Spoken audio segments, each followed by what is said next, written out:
рұқсат. Қатардағы жауынгерлердің шыңыз тақтырыңыз.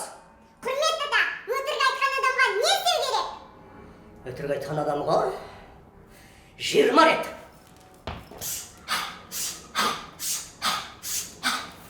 Осылай жасау керек.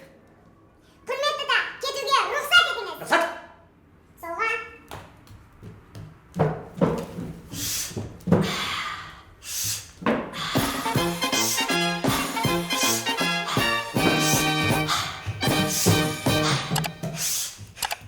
Құрметті ата, мазалағаным үшін кешірім өтінем. Сұраңыз. Кінәсін мойындамаған адамға не істеу керек? Кінәсін мойындамаған адамға 30 рет отырып тұру жаттығуын жасату керек.